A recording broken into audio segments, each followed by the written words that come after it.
A load balancer is a networking tool that helps distribute incoming traffic efficiently across multiple servers.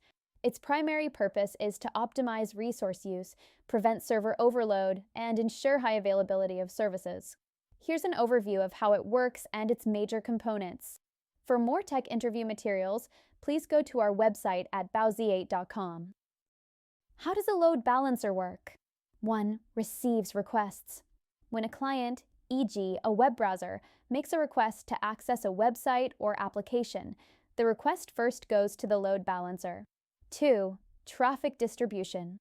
The load balancer decides how to distribute the request among the available backend servers using a load balancing algorithm, e.g., round robin, least connections, or weighted distribution. 3. Health checks. Before routing traffic, the load balancer checks the health of the servers. If a server is down, the load balancer redirects traffic to healthy servers. 4. Processes response. The selected server processes the request and sends the response back to the load balancer, which then forwards it to the client. 5. Session persistence, sticky sessions. Some load balancers can ensure that requests from the same client are consistently routed to the same server to maintain session data.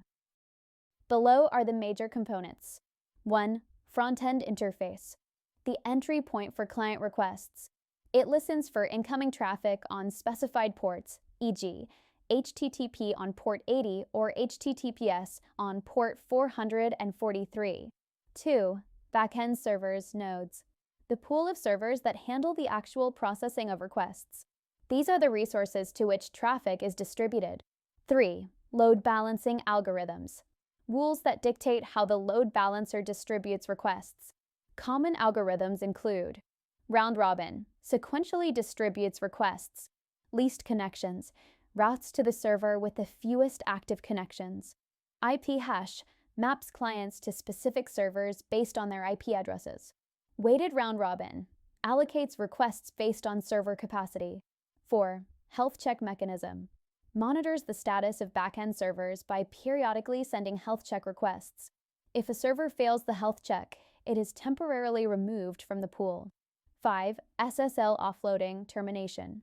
The load balancer can handle SSL encryption and decryption to reduce the workload on backend servers, improving performance. 6. Session persistence, sticky sessions.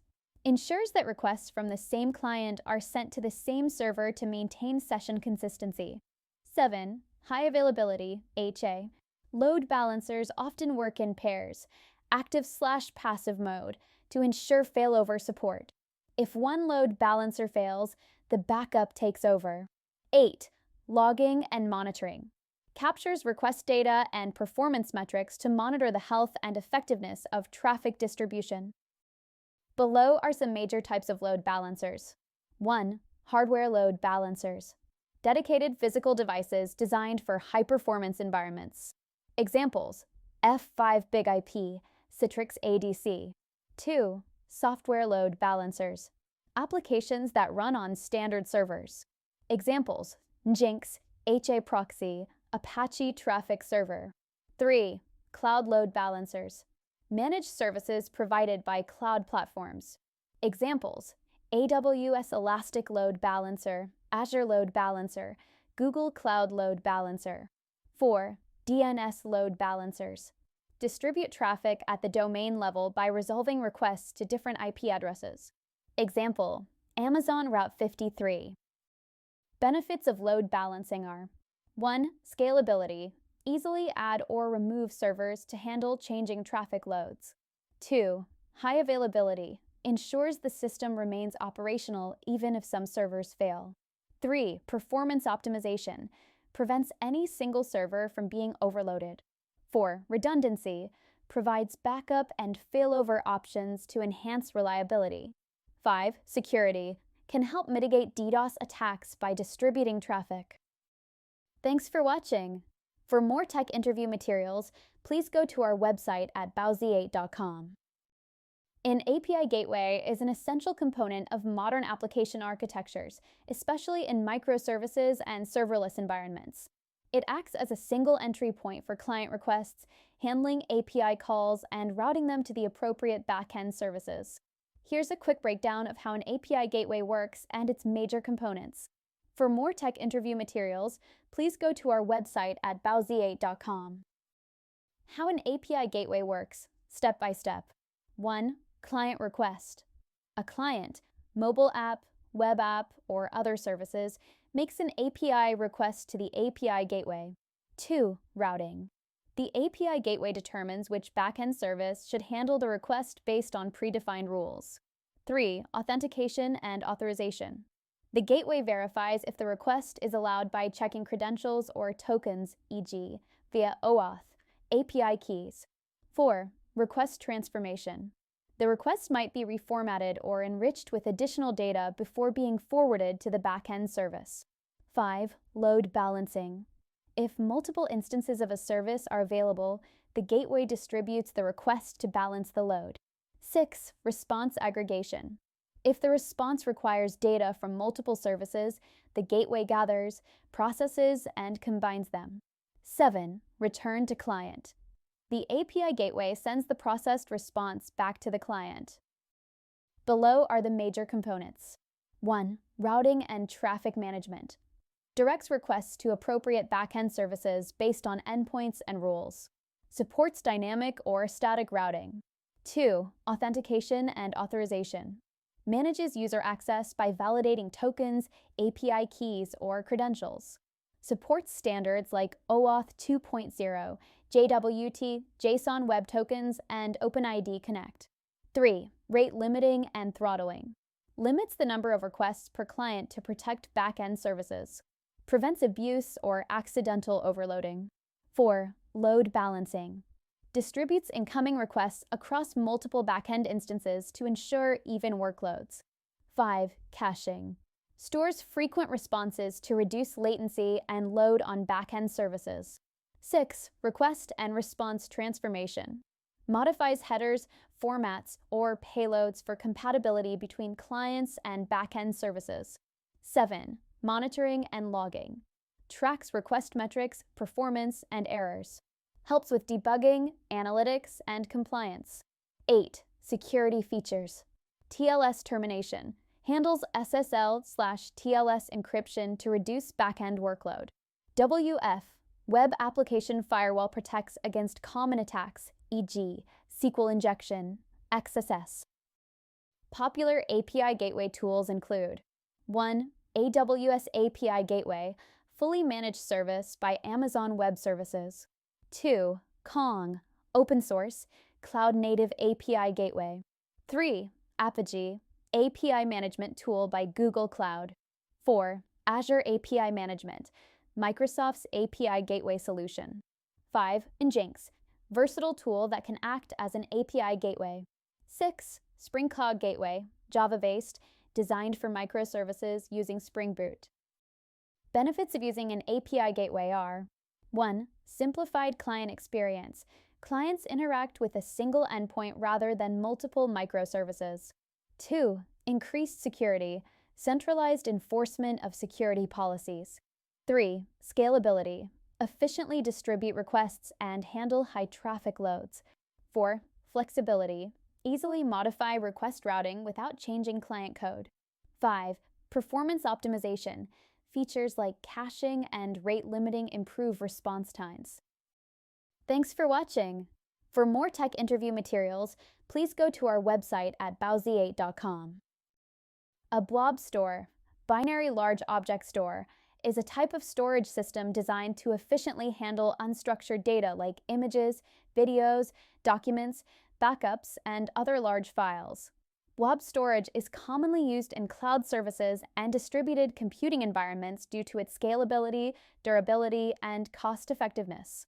For more tech interview materials, please go to our website at bowsy8.com. How a Blob Store works. 1. Uploading data.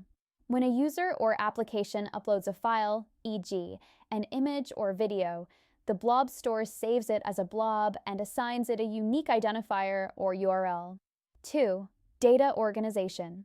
Data is typically organized into containers/buckets, logical units that group related blobs, e.g., AWS S3 buckets, Azure storage containers. Namespaces helps organize containers and avoid naming conflicts. 3. Metadata management.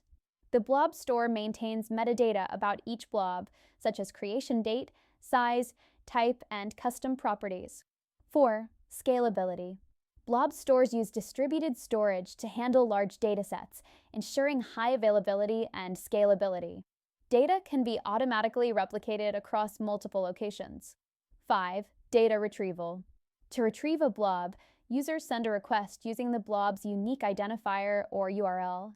The system locates the blob and serves it efficiently, often through caching mechanisms. 6. Access control. Access to blobs is controlled via permissions, e.g., read, write, delete, and authentication, e.g., API keys, tokens. Below are the major components. 1. Storage nodes. Servers that physically store the blob data. Data is often replicated across multiple nodes for durability and availability. 2. Containers/buckets. Logical containers that group blobs together and manage their organization. 3. Metadata store. Manages metadata, e.g., blob size, type, tags, access permissions, for efficient retrieval and management. 4. APIs and SDKs. Interfaces that allow developers to interact with the Blob Store, e.g., REST APIs, SDKs for different programming languages. 5. Access control system. Manages authentication and authorization, e.g., IAM roles, tokens, encryption keys to secure data access. 6. Replication and backup. Ensures data durability by replicating blobs across different regions or availability zones. 7. Content Delivery Network, CDN, integration. Accelerates delivery of blobs by caching them closer to end users. 8. Encryption and security. Data is often encrypted at rest, AES 256, and in transit, TLS/SSL. Examples of popular blob stores. 1. Amazon S3, simple storage service. Highly scalable and durable blob storage service by AWS. 2. Azure Blob Storage. Microsoft's cloud-based solution for storing large amounts of unstructured data. 3. Google Cloud Storage. Scalable object storage service by Google Cloud. 4. Minio. Open source, high-performance object storage for on-premises or cloud environments. 5. Ceph Object Storage. Open source, distributed storage system for large-scale data. Benefits of blob stores. 1. Scalability. Handles massive amounts of data with horizontal scaling. 2. Durability. Data replication ensures availability and resilience against hardware failures. 3. Cost-effectiveness. Pay-as-you-go pricing models in cloud services. 4. Flexibility. Supports a wide variety of data types, images, videos, backups, etc.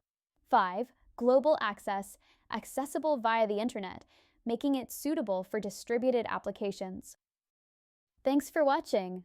For more tech interview materials, please go to our website at bowsy8.com.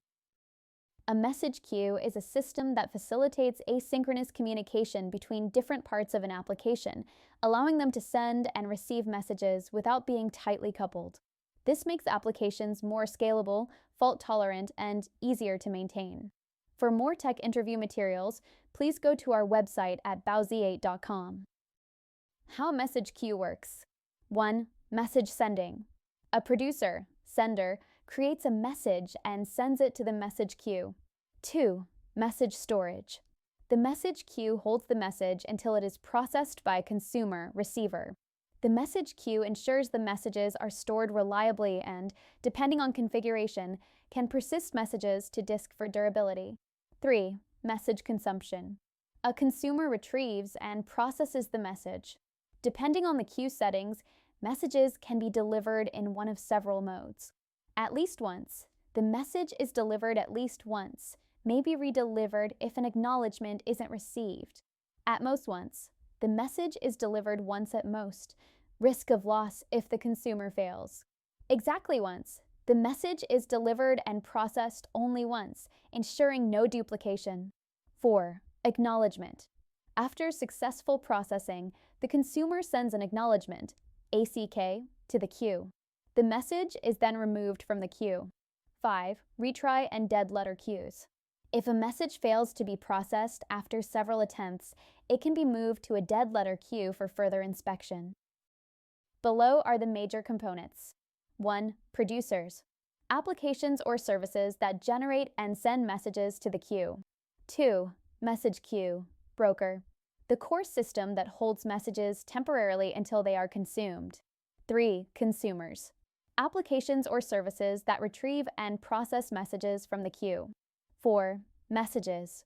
The actual data or payload sent from producers to consumers. Each message typically contains header, metadata like timestamp, priority, or routing info. Body, the actual content or payload. 5. Queues. Data structures where messages are stored.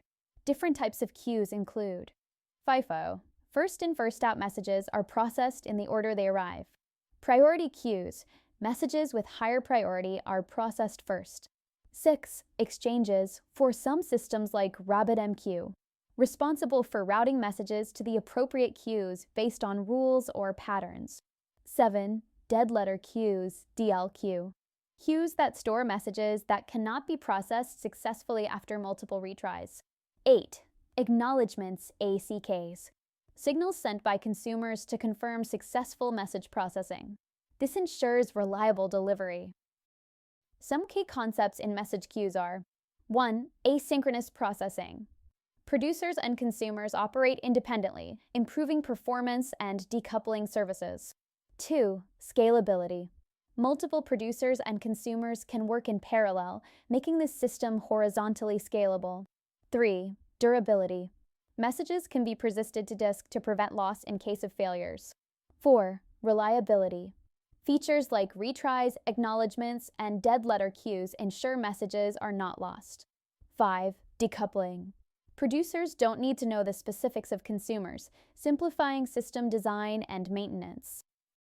Example message queue systems include 1. RabbitMQ. Open source, supports complex routing with exchanges. 2. Apache Kafka. Distributed, designed for real-time data streaming and high-throughput workloads. 3. Amazon SQS, simple queue service. Fully managed cloud-based queue with high durability. 4. ActiveMQ. Open source, supports multiple messaging protocols. Thanks for watching. For more tech interview materials, please go to our website at bowsy8.com.